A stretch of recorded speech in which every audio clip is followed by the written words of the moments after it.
দেখছেন কলকাতা টিভির ভাস্বতী রয়েছে আপনাদের সঙ্গে। শুরু করছি 4টে 4 দিক। আসানসোলে পুলিশ ডাকাত গুলির লড়াই।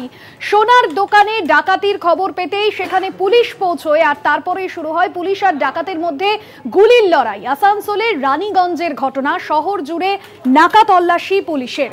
পশ্চিম বর্ধমানের আসানসোলের রানীগঞ্জে একটি সোনার দোকানে ডাকাতির খবর, আর সেই খবর পাওয়া মাত্রই ঘটনাস্থলে পৌঁছয় পুলিশ। ঘটনার মুহূর্তের সিসিটিভি ফুটেজ আপনাদের সামনে তুলে ধরছি এবং যে ঘটনা ঘটেছে সেই ঘটনায় কিন্তু যথেষ্টই নিরাপত্তা নিয়ে যেরকম প্রশ্ন উঠছে, আতঙ্কিত হয়ে পড়েছেন স্থানীয় বাসিন্দারা। সোনার দোকানে ডাকাতির খবর পেয়ে পুলিশ সেখানে পৌঁছয় আর তারপরেই শুরু হয় গুলির লড়াই। এর আগে আমরা দেখেছিলাম রানাঘাটে সোনার দোকানে ডাকাতির ঘটনা, আর তারপর এবার যে ঘটনা ঘটলো আসানসোলের রানীগঞ্জে, সেখানে সোনার দোকানে ডাকাতি। তবে পুলিশ ঘটনাস্থলে পৌঁছলে রীতিমতো ডাকাত আর পুলিশের মধ্যে গুলির লড়াই শুরু হয়। ঘটনার মুহূর্তের সেই ছবি আপনাদের সামনে তুলে ধরছি। আর এই ঘটনাকে কেন্দ্র করে যথেষ্টই আতঙ্কিত হয়ে পড়েছেন স্থানীয়রা।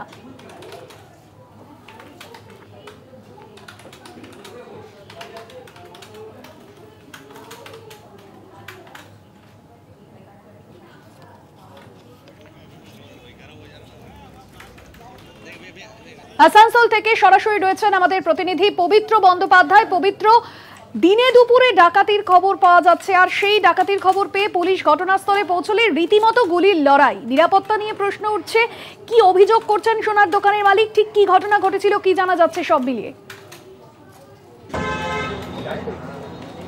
দেখো ভাস্বতী, তোমাকে বলি আমি যেখানে দাঁড়িয়ে আছি সেটি হচ্ছে ঘটনাস্থল এবং সেই যে ঘটনাস্থল এই সেনকো জুয়েলার্স তোমাকে দেখায় যে এই যে ঘটনাস্থল, সেই ঘটনাস্থলেই আজকে দুপুর 12টা থেকে 12:30টার মধ্যে জনা সাতেক যুবক এই দোকানে ঢোকে এবং তুমি কিছু মধ্যেই দেখালে দর্শকদের যে সিসিটিভি ফুটেজে দেখা যাচ্ছে যে জনা সাতেক যে যুবক তারা প্রথমেই যে গেটে যে সিকিউরিটি থাকে সেই রক্ষীকে প্রথমে ধাক্কা মারে এবং তার কাছ থেকে বন্দুক ছিনিয়ে নেয়। তারপরেই তারা সোনার দোকানের ভেতরে ঢুকে চম্পট শুরু করে, লুটতে শুরু করে এবং তার পাশাপাশি যে টাকা পয়সা এবং বেশ কিছু সোনার গয়না একটা ব্যাগের মধ্যে নিয়ে যখন চম্পট দেয়, সেই মুহূর্তেই রাস্তার উপরে উল্টো দিকে দাঁড়িয়ে থাকা পুলিশ এই ঘটনার খবর পেয়ে ঘটনাস্থলে পৌঁছায় এবং তারপরে যখন তারা বেরিয়ে যাওয়ার চেষ্টা করে তখন পুলিশের সঙ্গে তাদের খণ্ড যুদ্ধ বেঁধে যায়, যাকে বলে গুলির লড়াই হতে থাকে পুলিশের সঙ্গে এই ডাকাতের দলের।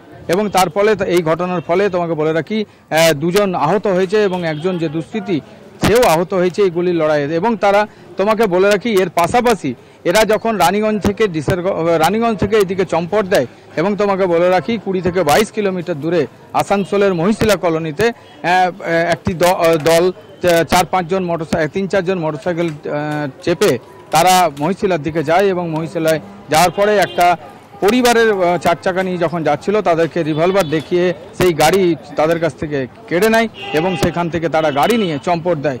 অন্যদিকে তোমাকে বলে রাখি যে আসানসোলের যে জাতীয় সড়ক 2 নম্বর জাতীয় সড়ক সালানপুরের কাছে, সেখানেও সকালবেলা একটি মোটরসাইকেল ছিনতাই হয়েছে।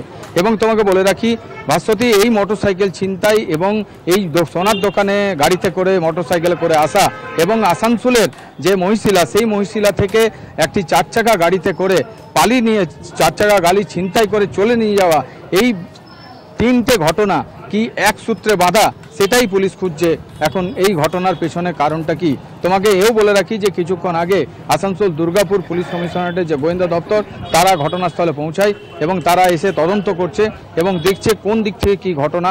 যদিও তোমাকে বলি যে এখনও যে এই দোকানের যে মালিক সে এখনো মুখ খোলেনি, এখন সেও চুপ করে আছে, সে দিশেহারা কি করে এই ঘটনা ঘটলো। পুলিশ আর ডাকাতের মধ্যে গুলির লড়াই, পুলিশ কি বলছে, কি জানাচ্ছে সেই বিষয়টা, এবং এখনো পর্যন্ত যে সিসিটিভি ফুটেজ সামনে এসেছে সেই ফুটেজ দেখে কি কাউকে চিহ্নিত করা গিয়েছে?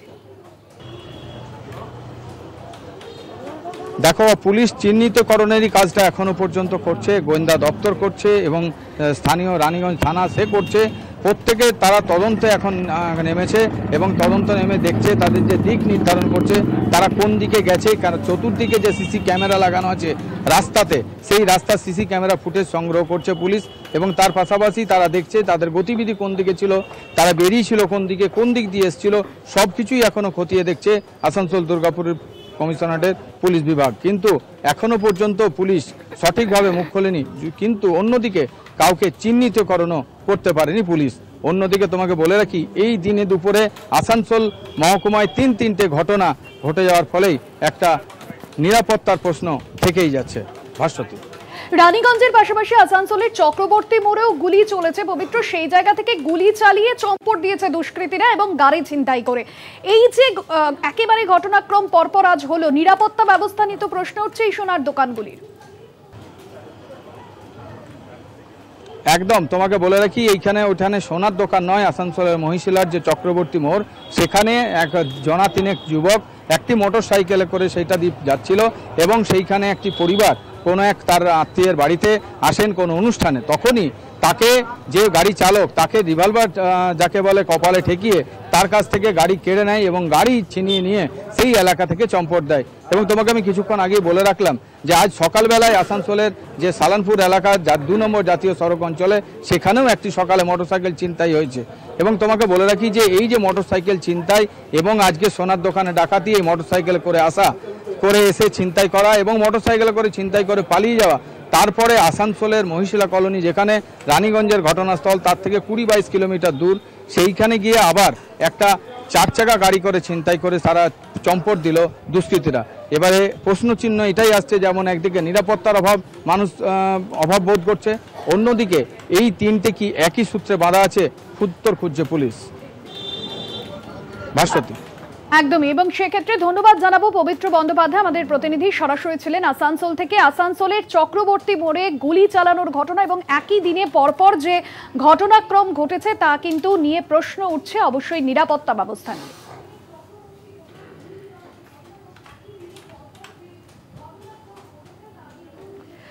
চারদিকে আরো অন্যান্য খবর নিয়ে ফিরছি বিরতির পর, সঙ্গে থাকুন।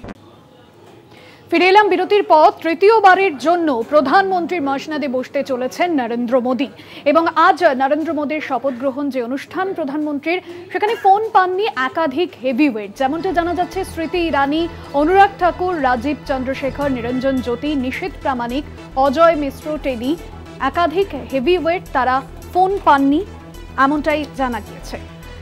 ফোন লাইনে রয়েছেন আমাদের অ্যাসাইনমেন্ট হেড দিব্যেন্দু ঘোষ। দিব্যেন্দুদা, ফোন পাননি নরেন্দ্র মোদীর শপথ গ্রহণ অনুষ্ঠানে একাধিক হেভিওয়েট নেতৃত্ব, কি জানা যাচ্ছে?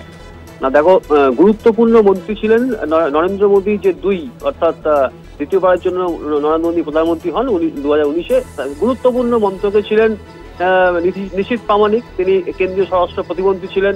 অজয় মিশ্র টেনি, তিনিও কেন্দ্রীয় স্বরাষ্ট্র প্রতিমন্ত্রী ছিলেন। দুজনেই কিন্তু হেরেছেন। অজয় মিশ্র টেনি লখিমপুর খেরি অন্যতম একটি বিতর্কিত যে জায়গা, সেই জায়গা থেকে অজয় মিশ্র টেনিকে এবারও টিকিট দিয়েছিল বিজেপি, তিনি হেরে গেছেন। নিশীথ প্রামাণিক কোচবিহার থেকে হেরে গেছেন। এই রাজীব চন্দ্রশেখর, অত্যন্ত গুরুত্বপূর্ণ দপ্তরের মন্ত্রী ছিলেন রাজীব চন্দ্রশেখর, তিনি তিরুবনন্তপুরম থেকে শশী থারুরের কাছে তিনি হেরে যান। মোদী মন্ত্রিসভায় তিনি ইনফরমেশন টেকনোলজি অর্থাৎ তথ্য প্রযুক্তি দপ্তরে তিনি মন্ত্রী ছিলেন, তিনি কিন্তু হেরে গেছেন। স্মৃতি ইরানি, তিনিও গুরুত্বপূর্ণ মন্ত্রকে ছিলেন, তিনি হেরে গেছেন। কিন্তু অনুরাগ ঠাকুর হামিরপুর থেকে তিনি জিতেছেন। তবে এখনো পর্যন্ত যেটা খবর, অনুরাগ ঠাকুর কিন্তু এখনো এই মোদী মন্ত্রিসভার যে শপথ, সেখানে কিন্তু তিনি এখনো পর্যন্ত ফোন পাননি। আদৌ তিনি মন্ত্রী হবেন কিনা, তাকে মন্ত্রী করা হবে কিনা, বা তাকে অন্য কোনো গুরুত্বপূর্ণ দায়িত্ব দেওয়া হবে কিনা, সেটা এখনো স্পষ্ট নয়। অর্থাৎ 2019-এ লোকসভা ভোটে যে জয় পেয়েছিল বিজেপি এবং একাধিক যারা সাংসদ থেকে মন্ত্রী হয়েছিলেন, সেই মন্ত্রীদের অনেকেই কিন্তু এবার হেরেছেন। সব মিলিয়ে এটা বলা যেতে পারে যে গুরুত্বপূর্ণ মন্ত্রকে বেশ কয়েকজন মন্ত্রী কিন্তু হেরেছেন। সেখানে নিরঞ্জন জ্যোতি, যিনি গিরিরাজ সিং এর ডেপুটি ছিলেন, কেন্দ্রীয় গ্রামোন্নয়ন মন্ত্রকে কেন্দ্রীয় গ্রামোন্নয়ন প্রতিমন্ত্রী ছিলেন, সেই নিরঞ্জন জ্যোতিও কিন্তু ফোন পাননি বলে যেটা সূত্রের খবর। অর্থাৎ বেশ কয়েকজন হেভিওয়েট নেতা মন্ত্রী যারা মোদী মন্ত্রিসভায় 2019-এ তিনি যারা ছিলেন, তারা অনেকেই কিন্তু এখনো পর্যন্ত ফোন পাননি। কিন্তু যারা জিতেছেন, অর্থাৎ অনুরাগ ঠাকুরের মতো যারা যে সাংসদ, তিনি মোদী মন্ত্রিসভায় জায়গা পাবেন কিনা, মোদী মন্ত্রিসভা 3 যেটা বলা হচ্ছে, সেখানে তিনি জায়গা পাবেন কিনা সেটা এখন স্পষ্ট নয়। কারণ এরপরে মাঝখানেক পরে আবার মন্ত্রিসভার সম্প্রসারণ হতে পারে, তখন তিনি ডাক পেতে পারেন। কিন্তু আজকের যে শপথ, অর্থাৎ 7টা 15-এ রাষ্ট্রপতি ভবনে মোদী মন্ত্রিসভা, নরেন্দ্র মোদী তিনি তৃতীয়বারের জন্য প্রধানমন্ত্রী হতে চলেছেন, সেই মন্ত্রিসভার যে শপথ গ্রহণ অনুষ্ঠান, সেখানে কিন্তু এই সমস্ত হেভিওয়েট নেতা এবং হেভিওয়েট মন্ত্রী যারা এর আগে দায়িত্ব সামলেছেন গুরুত্বপূর্ণ মন্ত্রকে, তারা কিন্তু এখনো পর্যন্ত ফোন পাননি। একদমই, ধন্যবাদ জানাবো দিব্যেন্দুদা।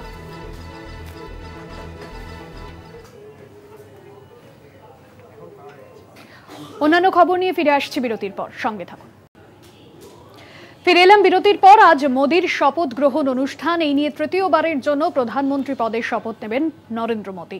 সন্ধে 7:15 রাষ্ট্রপতি ভবনে শপথ গ্রহণ অনুষ্ঠান রয়েছে। কংগ্রেস সভাপতি মল্লিকার্জুন খার্গেকে আমন্ত্রণ। আজ তৃতীয়বারের জন্য প্রধানমন্ত্রী পদে শপথ নেবেন নরেন্দ্র মোদী। আজ সন্ধে 7:15 রাষ্ট্রপতি ভবনে শপথ নেবেন মোদী। মোদীর সঙ্গে 52 থেকে 55 জন মন্ত্রী শপথ নিতে পারেন। অনুষ্ঠানে আমন্ত্রিত সাফাই কর্মীরা, সেন্ট্রাল ভিস্তা প্রকল্পে নিযুক্ত কর্মীরাও আমন্ত্রিত। বন্দে ভারত ও মেট্রো প্রকল্পে যুক্ত কর্মীরাও আমন্ত্রিত রয়েছেন। এশিয়ায় প্রথম মহিলা লোকো পাইলট সুরেখা যাদব, তিনিও আমন্ত্রিত রয়েছেন নরেন্দ্র মোদীর এই শপথ গ্রহণ অনুষ্ঠানে। অন্যদিকে মোদীর শপথ গ্রহণ অনুষ্ঠানে কোন কোন রাষ্ট্রনেতারা থাকছেন? শ্রীলঙ্কার প্রেসিডেন্ট রনিল বিক্রমাসিংঘে, বাংলার প্রধানমন্ত্রী শেখ হাসিনা, মালদ্বীপের প্রেসিডেন্ট মোহাম্মদ মুইজ্জু থাকছেন, নেপালের প্রধানমন্ত্রী পুষ্পকমল দাহাল, ভুটান ও মরিশাসের প্রধানমন্ত্রীও থাকবেন নরেন্দ্র মোদীর শপথ গ্রহণ অনুষ্ঠানে। মোদীর শপথে কোন কোন রাষ্ট্রনেতারা থাকছেন? শ্রীলঙ্কার প্রেসিডেন্ট রনিল বিক্রমাসিংঘে, বাংলাদেশের প্রধানমন্ত্রী শেখ হাসিনা, মালদ্বীপের প্রেসিডেন্ট মোহাম্মদ মুইজ্জু, নেপালের প্রধানমন্ত্রী পুষ্পকমল দাহাল, ভুটান ও মরিশাসের প্রধানমন্ত্রীও থাকবেন শপথ গ্রহণ অনুষ্ঠানে।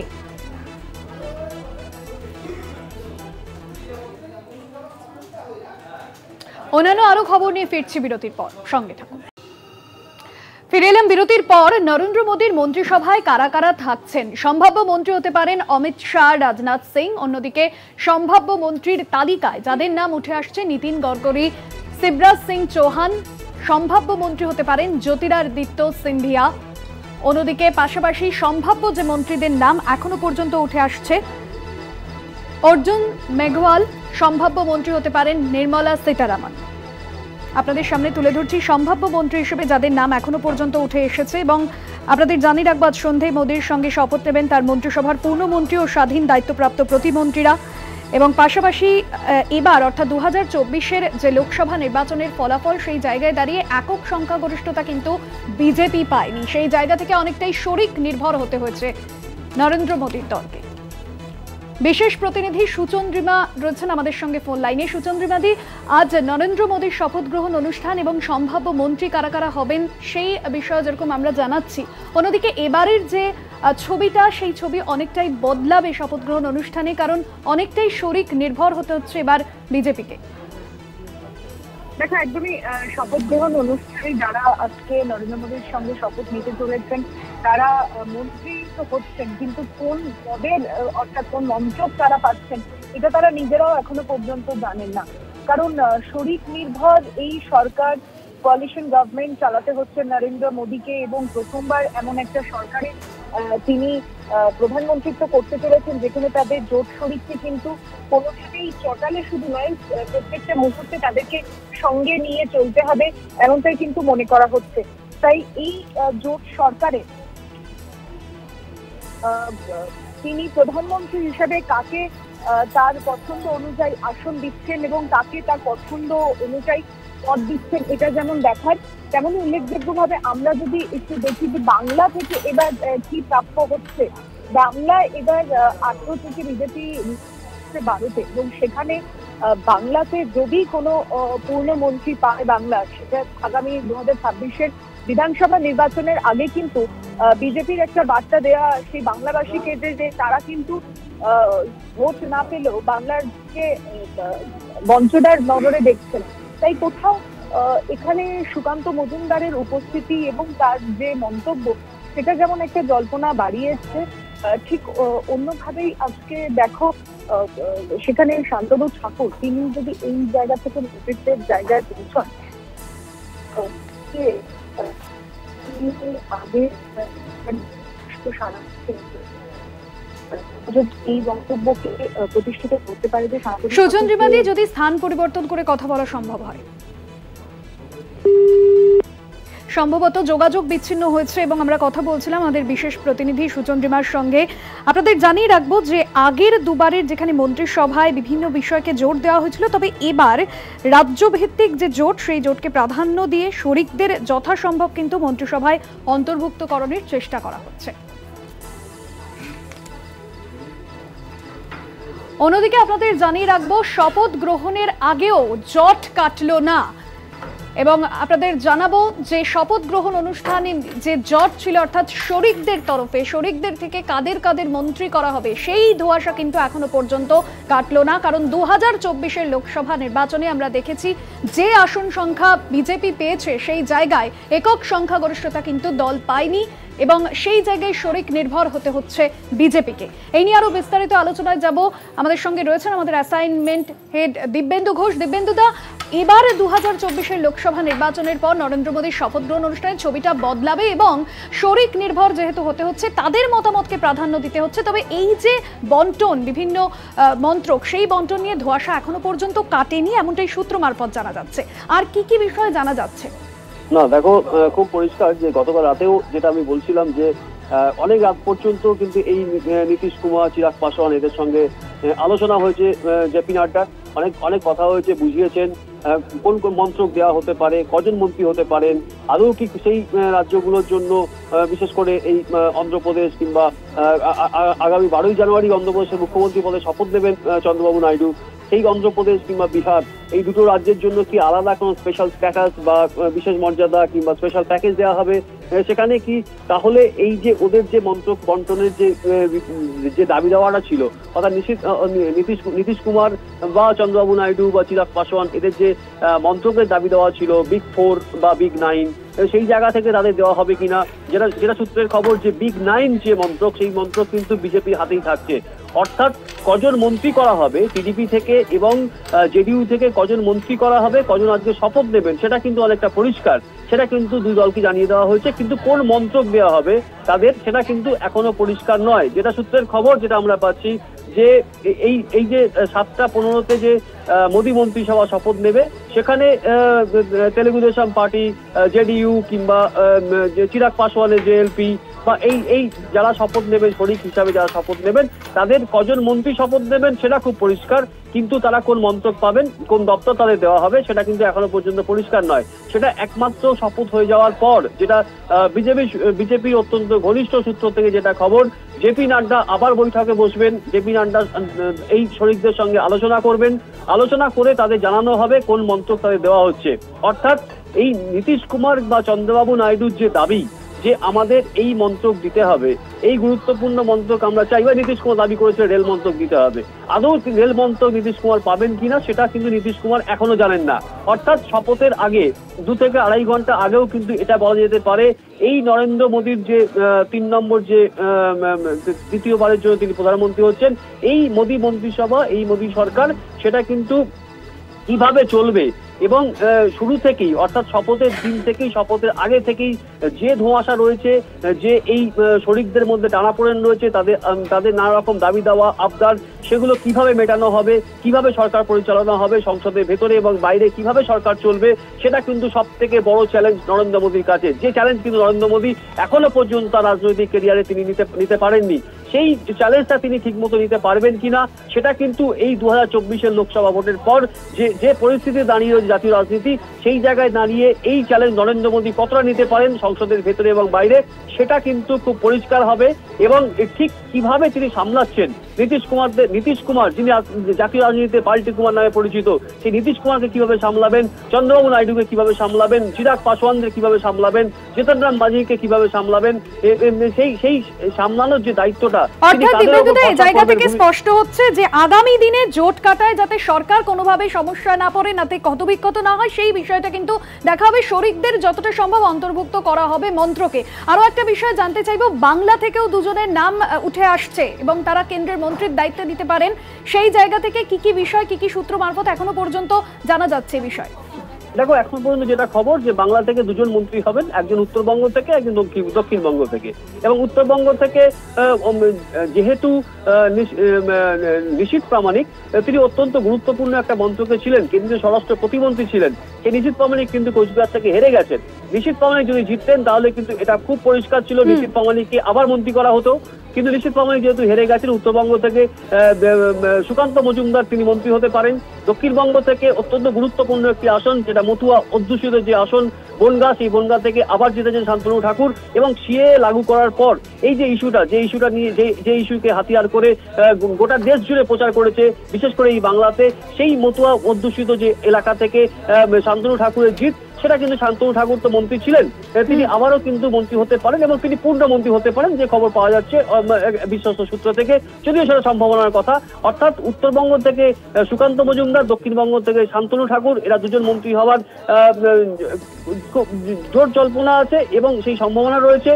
সুতরাং সেই জায়গায় দাঁড়িয়ে সুকান্ত মজুমদার যেহেতু মন্ত্রী যদি হয়ে যান, তাহলে বিজেপি রাজ্য সভাপতি কে হবেন, রাজ্য সভাপতি পদে বদল আসবে। সেই বদলটা কে হবে, সেখানে কি দিলীপ ঘোষ আসবেন নাকি শুভেন্দু অধিকারীকে দায়িত্ব দেওয়া হবে? শুভেন্দু অধিকারী যদি বিরোধী দলনেতা থাকেন, তাহলে অন্য কাউকে আনা হতে পারে বঙ্গ বিজেপির সভাপতি পদে, সেটা কিন্তু এখনো পর্যন্ত পরিষ্কার নয়। বাংলার বিজেপির রাজ্য সভাপতির রাশ কার হাতে হবে সেদিকে অবশ্যই নজর থাকবে। আপাতত ধন্যবাদ জানাবো তোমার।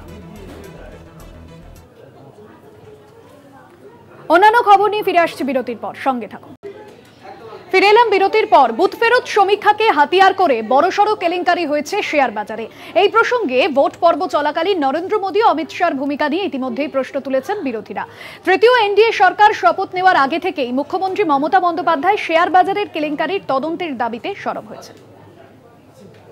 অষ্টাদশ লোকসভার 7 দফার ভোটের অন্তিম লগ্নে টেলিভিশন সাক্ষাৎকারে বিদায়ী প্রধানমন্ত্রী হিসেবে নরেন্দ্র মোদী শেয়ার বাজার তেজি হওয়ার কথা আগাম ঘোষণা করেন।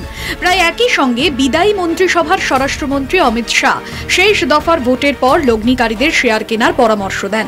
ঘটনাচক্রে শেষ দফার ভোটের দিন শনিবার সন্ধে দেশের সমস্ত মোদী অনুগত মিডিয়ায় প্রায় 13টি সংস্থার যে বুথ ফেরত সমীক্ষার পূর্বাভাস সম্প্রচারিত হয়, তাতে 543 আসনের লোকসভায় বিজেপির একক সংখ্যাগরিষ্ঠতা নিশ্চিত বলে দাবি করা হয়।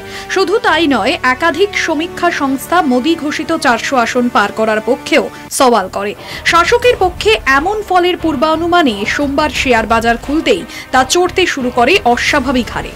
পরের দিন মঙ্গলবার ভোট গণনা শুরু হতেই বুথ ফেরত সমীক্ষার দাবি নস্যাৎ হতে থাকে।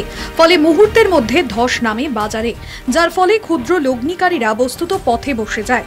ভোটের ফলাফলের সঙ্গে শেয়ার মার্কেটের ওঠানামার সম্পর্ককে শেয়ার বাজারের সবথেকে বড় আর্থিক কেলেঙ্কারি বলে অভিযোগ বিরোধীদের। ইতিমধ্যেই সংসদের যৌথ কমিটি গঠন করে ওই কেলেঙ্কারির তদন্ত দাবি করেছেন কংগ্রেস নেতা রাহুল গান্ধী। ভোট গণনার আগে ও পরে যা যা ঘটেছে শেয়ার বাজারে, তার সঙ্গে কারা যুক্ত তা নিয়ে তদন্ত হওয়া উচিত বলে দাবি মমতা বন্দ্যোপাধ্যায়ের। शेयर कैसे इतना बढ़ गया, क्या है? एक दिन में एग्जिट पोल का नाम पे इतना रुपया का मार्केटिंग हो गया। कौन कौन इन्वॉल्व है? मेरे को तो शेयर बाजार के लिए पता नहीं है, हम समझते भी नहीं है, लेकिन हम पेपर में कुछ कुछ देखा और देख के ये तो मेरे को लगा कि दाल में तो कुछ जरूर काला है। বিরোধীদের আক্রমণের মুখে বিজেপি বিদায়ী কেন্দ্রীয় বাণিজ্য মন্ত্রী পীযূষ গোয়েলকে নামিয়েছে। তার দাবি, যেহেতু বুথ ফেরত সমীক্ষার পরেই প্রচুর পরিমাণে বিদেশি লগ্নিকারীরা ভারতের শেয়ার বাজারে সক্রিয় ভূমিকা নিয়েছিল, তাই তাদের বিভ্রান্ত করতেই বিরোধীরা এমন অপপ্রচার করছে। দুই তরফের তরজা যাই হোক না কেন, অষ্টাদশ লোকসভার সূচনাতেই যে এই কেলেঙ্কারির প্রশ্নে সংসদ উত্তাল হবে, রাহুলের পর মমতার কড়া অবস্থানে তা আরও স্পষ্ট হয়ে গিয়েছে। কলকাতা টিভি। অষ্টাদশ। অন্যান্য খবর নিয়ে ফিরে আসছি বিরতির পর, সঙ্গে থাকুন।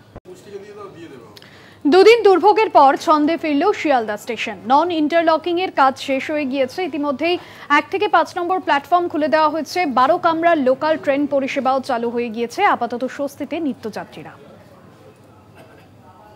আমি এই মুহূর্তে রয়েছি শিয়ালদা স্টেশন চত্বরে, বিশেষ করে শিয়ালদার স্টেশনের 1 থেকে 5 নম্বর প্ল্যাটফর্ম, যেটিতে সম্প্রসারণের কাজ চলছিল এবং পূর্ব রেলের তরফ থেকে জানানো হয়েছিল যে সেই সম্প্রসারণের কাজ আজ দুপুর 2টোর মধ্যে শেষ হবে। বেশ কিছুটা আগেই তারা সেই কাজ শেষ করেছে এবং সেই কারণেই 5 নম্বর প্ল্যাটফর্মে এই মুহূর্তে 1টা ঠিক 20 বাজে, অর্থাৎ 1টা 20 বাজে ঘড়িতে, আর প্রথম ট্রেন ডাউন ট্রেন 5 নম্বর প্ল্যাটফর্মে ঢুকেছে শিয়ালদা স্টেশনে। ট্রেন চলাচল ধীরে ধীরে স্বাভাবিক হচ্ছে 1 থেকে 5 নম্বর প্ল্যাটফর্মে। ক্যামেরা আনন্দ চক্রবর্তীর সঙ্গে শুভঙ্কর মণ্ডল, কলকাতা টিভি। দুদিন দুর্ভোগের পর ছন্দে ফিরল শিয়ালদহ স্টেশন এবং গতকাল থেকে যে দুর্ভোগের শিকার হয়েছিলেন নিত্যযাত্রীরা, সেই দুর্ভোগ আপাতত কাটল।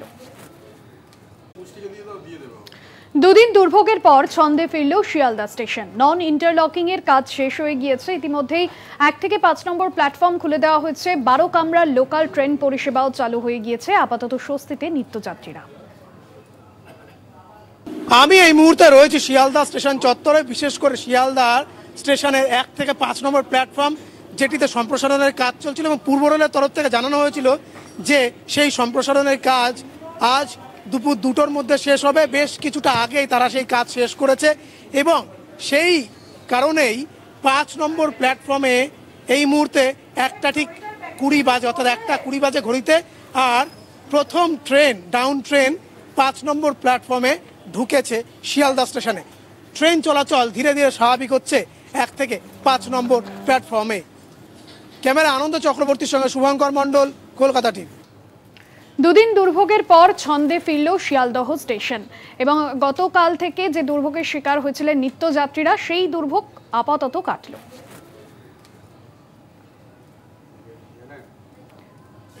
4টে 4 দিক আজ এই পর্যন্তই। দেখতে থাকুন কলকাতা টিভি, রাত দিন 7 দিন।